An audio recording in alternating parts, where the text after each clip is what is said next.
Welcome to this edition of ACN Conversations, a media resource of the Association of Christian Nonprofits. I'm Doug Leslie. Thank you for joining us today as we continue our conversation with Art Rayner, author of the book The Minister's Salary and Other Challenges in Ministry Finance. Today in part 3 of our conversation, Art and I discuss the consequences of mismanaging your credit over the long haul and whether or not college education for ministers has any responsibility in training pastors in the areas of finance. Enjoy the conversation. One of the reasons your book is so readable is because it is written with you can just sense it's a deep love for the church and for the pastors who are called to shepherd those churches. On page 41, however, you write this: they are good pastors, well-meaning pastors. They love the Bible and they love their church. But unfortunately, there are pastors out there with a tremendous understanding of the Bible, but not of a balance sheet. And that seems to be the kind of the pervasive need in terms of the purpose of this book is in the people you speak with. Now, I know you work at an educational institution, and I'm not trying to put you on the spot, but I'm going to put you on the spot to a degree. How much of the responsibilities do seminaries and Bible colleges bear on this reality that we're not training our pastors in basic financial acumen, not to be finance people, but in terms of basic budgeting and balance sheets, and how much of that responsibility falls to the individual ministers themselves? So the answer to that question is yes. Is there some type of responsibility placed on seminaries? I think to a degree. Now, seminaries are first and foremost supposed to train pastors in the Bible, right? And to how to teach and preach well and lead their churches well. Should that include some type of financial component? Probably. We do that here. So we have some courses available to our students as it relates to personal finance. At the same time, should any person, regardless of whether they're going into full-time ministry, part-time ministry, should any person look at Scripture and see that, wow, financial management, stewardship is such an important part of who I am as a follower of Christ. Should I then better understand this world and maybe do some reading, some research on my own? Absolutely. Because obviously the Bible does not necessarily address all the specifics. They don't address housing allowance. Right. Right. They don't address dual tax status, and so there's going to be some additional research needed. Sometimes it could take place in the classroom, but even if it doesn't, if you look at Scripture, you understand, okay, how I steward my finances is important. If there's not a class offered, then it would be the responsibility of the person to seek out that knowledge to start how to best steward finances in the context that we find ourselves. Let's get to the deep weeds a little bit here. Art, how important is it to understand your credit report? You spend some time talking about the credit reports. I realize it isn't a super energizing topic, but the basics of a credit report are really important, aren't they? I mean, they do serve a purpose in understanding them so that when you're out and about living a life, you know what you're doing. So can you speak just a little bit to and walk us through the basics of understanding a credit report, and then how do we manage that report so that we don't get ourselves upside down without knowing it? So there's two parts to when somebody says a credit report. They're typically thinking about the score. They usually think about the score. There's a credit score. Credit scores range anywhere from 300 to 850, so that's part of it. Then you also have your credit reports, which is how you manage your finances. It reflects bill payment. It reflects how much credit card debt you have out there, how much mortgage debt you have out there, and essentially whatever goes on in the credit report is reflected in your credit score. Now, the reason why a credit score is important is that one, it can affect your interest rates as it relates to mortgages. If you look at the advertisement, whether it's on a bank's website or wherever, and you see this great rate, well, that's going to be reserved for those who have exceptional credit. They're demonstrating the best possible outcome for you for that mortgage. However, if your credit score is less than exceptional, so we'll say maybe below 760, then your credit's going to be a little bit higher. Your interest rate's going to be a little bit higher. So what that means for you is that you're going to end up paying more for that mortgage than the person who has a higher credit score.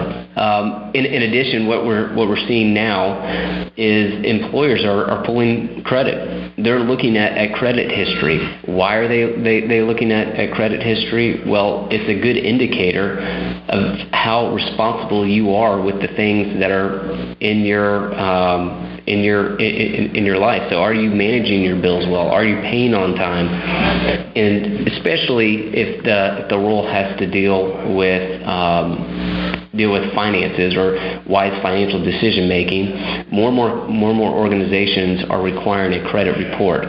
So, having said that, and I wish there were a better mechanism out there to determine these decisions on interest in employment, but it is the best that we have out there right now. It's the one that we have to work with. So, of course, the question is, well, how do I get my credit score up? What makes up a credit score? The most influential portion of a credit report is your payment history. Your payment history is just simply, have I paid my bills on time? When I get my credit card statement, am I paying it within by the due date stated on the credit card statement? As of right now, that makes up about 35% of your credit score. So it has significant weight on your credit score. The great thing about that is that that's one of the easiest things to make right. I mean, assuming that your budgeting is in order, you just need to start paying your bills on time, and that will help your credit score. Your credit utilization is another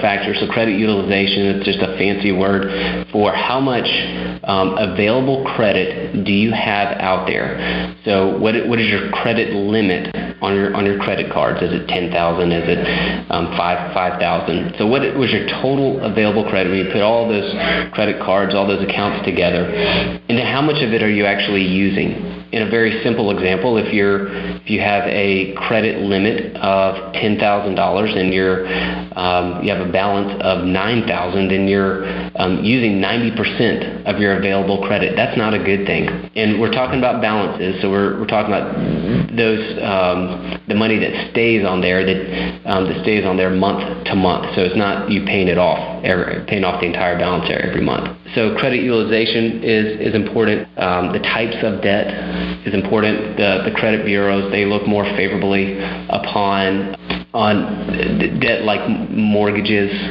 as opposed to credit cards, which are a little bit more open-ended.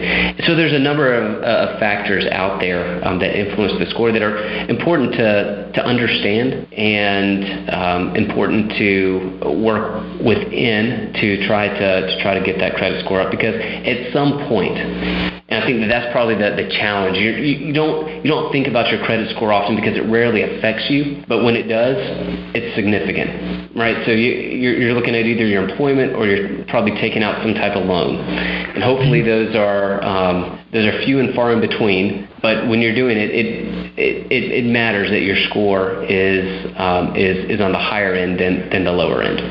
Do you find that people oftentimes have simply way too many open accounts, and even though they may be up on payments, but they're minimum payments, and so the balance keeps growing, but they have 3 or 4 credit cards, charge cards for department stores, those kind of things? Is that an issue like it is in the general public, or is Is that the same kind of issue in the church as well? So what I see in the general public, and this is more anecdotal, so what I see in the general public tends to be prevalent in the ministerial world as well. Pastors, ministers don't seem to be immune to credit card debt. They struggle just like the rest of Americans, which is scary. I believe that one of the more recent statistics was that Americans now, if you have credit card debt, that you average around $16,000 in credit card debt, and that scares me personally. It scares me for our nation. It scares me for our pastors, because if they have $16,000 in credit card debt, more than likely the interest on those credit cards is significantly high. So they're going to be paying off those credit cards for a really long time. It's going to affect their financial well-being, not just now, but for many, many years to come. And so